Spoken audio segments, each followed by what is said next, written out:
এনডিবিটির খবরের জেরে টনক নড়ল বিরোধীদের। এনডিবিটি কর্তৃপক্ষ জোর গলায় বলেছিল, দেখছে কিন্তু সব লোকে, বলছে না কেউ কথা, বলতে গেলেই তুমি পাবে বিরোধীদের তকমা।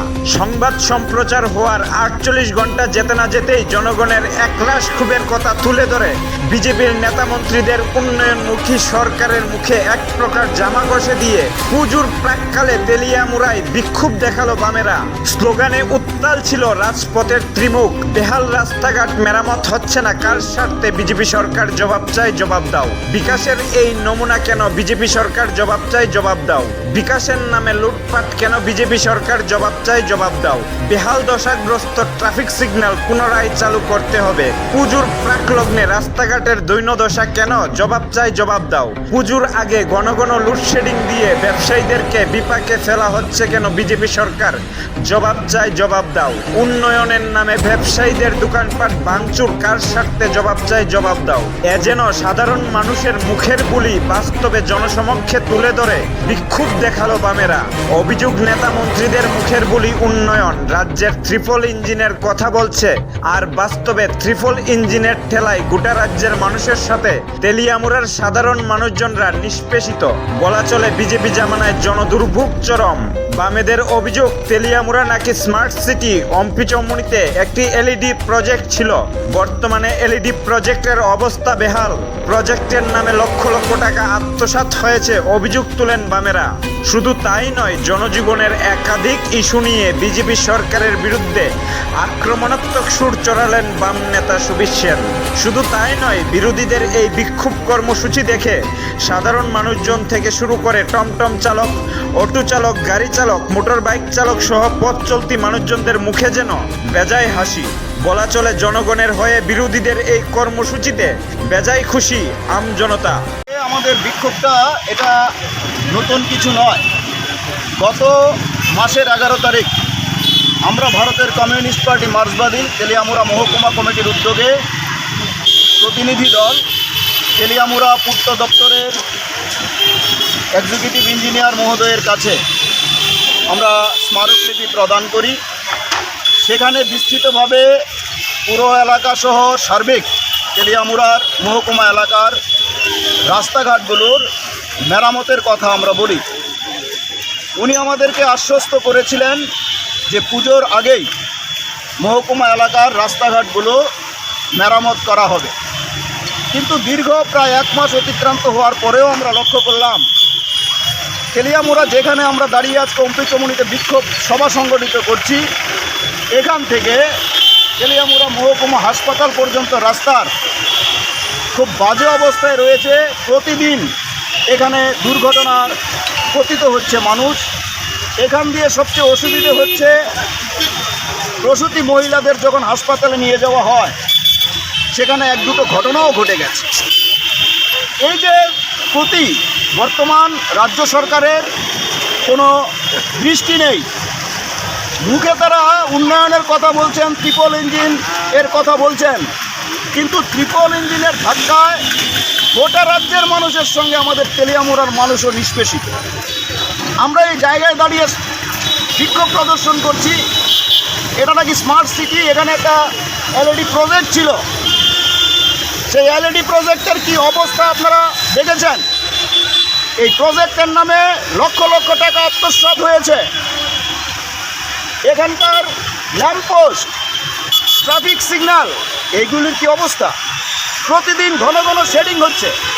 পুজোর আগে তেলিয়ামুড়ায় আপনারা কি কখনো দেখেছেন 5 দিন 7 দিন ধরে বিদ্যুৎ থাকে না? গতকালকেও ব্যবসায়ীরা প্রচণ্ড কষ্টের মধ্যে তাদের এই কাজটা, এমনিতে তো রোজগার নেই, তার উপর আবার লোডশেডিং। কতদিন ধরে কাজ হচ্ছে? কি কাজ হচ্ছে? এখানে আন্ডারলাইন কেবল রয়েছে। এই আন্ডারলাইন কেবল পরিষেবা বামফ্রন্ট সরকারের সময় এটা প্রজেক্ট নেওয়া হয়েছিল, লাইনগুলো পাতা হয়েছিল, এখনও তা চালু করেনি বর্তমান সরকার। কিসের উন্নয়নের কথা বলছেন তারা? মুখে মুখে আই লাভ ইউ তেলিয়ামুড়া বললে তো হবে না। এখানে একটা ব্যানার করেছেন রবীন্দ্রনাথকে সরিয়ে দিয়ে, ঠিক আছে করেছেন, আই লাভ তেলিয়ামুড়া লিখেছেন, কিন্তু মুখে মুখে আই লাভ তেলিয়ামুড়া বললে হবে না। এটাকে বাস্তবে রূপদানের জন্য যদি কেউ কাজ করে থাকে, এটা বিগত বামফ্রন্ট সরকার করেছে। ভারতের কমিউনিস্ট পার্টি মার্ক্সবাদী এই পার্টি জন্য সচেষ্ট ছিল, এটা আপনারা দেখেছেন। এরকম মেকি দরদি সেজে তেলিয়ামুড়ার উন্নয়ন হয় না। তেলিয়ামুড়ার উন্নয়ন করতে হলে, প্রকৃত আই লাভ তেলিয়ামুড়া বলতে হলে তেলিয়ামুড়াকে মনের দিক থেকে ভালোবাসতে হবে। এই কাজটাই বলার জন্য আমরা এখানে সভা সংগঠিত করছি। এখানে আমাদের শেষ নয়। আমরা আজকে জানান দিতে চাইছি যে আগামী দিনে এই সমস্যাগুলোর সমাধান না হলে দ্রুত দুর্বার আন্দোলন আমরা তেলিয়ামুড়ার মধ্যে গড়ে তুলব এবং জনস্বার্থে এই আন্দোলন চলবেই। জনস্বার্থে ভারতের কমিউনিস্ট পার্টি মার্ক্সবাদী কাজ করছে, লড়াই করছে। এই লড়াই এর ধারা অব্যাহত থাকবে। রাস্তাঘাট মেরামত হচ্ছে না, কার স্বার্থে বিজেপি সরকার জবাব চাই, জবাব দাও। রাস্তাঘাট কার স্বার্থে বিজেপি সরকার জবাব চাই, জবাব দাও। বিকাশের এই নমুনা কেন বিজেপি সরকার জবাব চাই, জবাব দাও। বিকাশের নামে লুটপাট কেন বিজেপি সরকার জবাব চাই, জবাব দাও। জবাব তোমাদের দিতেই হবে, জবাব তোমাদের দিতেই হবে। এই সংগ্রাম, এই বিক্ষোভ, এই আন্দোলন, ইনকিলাব জিন্দাবাদ। রাস্তাঘাটগুলি মেরামত করতে হবে, ট্রাফিক সিগন্যাল পুনরায় চালু করতে হবে, ট্রাফিক সিগন্যাল পুনরায় চালু করতে হবে, পরিশুদ্ধ পানীয় জল সরবরাহ করতে হবে, এলাকায় পরিশুদ্ধ পানীয় জল সরবরাহ করতে হবে। নিয়মিত পানীয় জল সরবরাহ হচ্ছে না কেন বিজেপি সরকার জবাব চাই, জবাব দাও। পুজোর আগে রাস্তাঘাটগুলোর এই দৈন্যতা সেখানে বিজেপি সরকার জবাব চাই, জবাব দাও। পুজোর আগে রাস্তাঘাটগুলো সারাই হচ্ছে না কেন বিজেপি সরকার জবাব চাই, জবাব দাও। পুজোর আগে ঘন ঘন লোডশেডিং করে ব্যবসায়ীদের বিপাকে ফেলা কেন বিজেপি সরকার জবাব চাই, জবাব দাও। লোডশেডিং দিয়ে ব্যবসায়ীদের বিপাকে ফেলা কেন বিজেপি সরকার জবাব চাই, জবাব দাও। উন্নয়নের নামে ব্যবসায়ীদের দোকান ভাঙচুর করা হলো কেন বিজেপি সরকার জবাব চাই, জবাব দাও। উন্নয়নের নামে পুজোর আগ মুহূর্তে ব্যবসায়ীদের দোকান ভাঙচুর করার স্বার্থে বিজেপি সরকার জবাব চাই, জবাব দাও। জবাব তোমাদের দিতেই হবে, জবাব তোমাদের দিতেই হবে। এই সংগ্রাম, এই বিক্ষোভ, এই আন্দোলন, ইনকিলাব জিন্দাবাদ, ইনকিলাব জিন্দাবাদ। সিপিআইএম কি ছড়ক, সিপিআইএম কি ছড়ক। জনস্বার্থে সিপিআইএম লড়ছে, লড়বে। জনস্বার্থে সিপিআইএম লড়ছে, লড়বে। উন্নয়নের স্বার্থে সিপিআইএম লড়ছে, লড়বে। জনস্বার্থে আমাদের সংগ্রাম, উন্নয়নের স্বার্থে আমাদের সংগ্রাম, দুর্নীতির বিরুদ্ধে আমাদের সংগ্রাম, দুর্নীতির বিরুদ্ধে আমাদের সংগ্রাম, জনগণের সমস্যার সমাধানের লক্ষ্যে আমাদের সংগ্রাম। ইনকিলাব জিন্দাবাদ। Bureau report এনডিবিটি।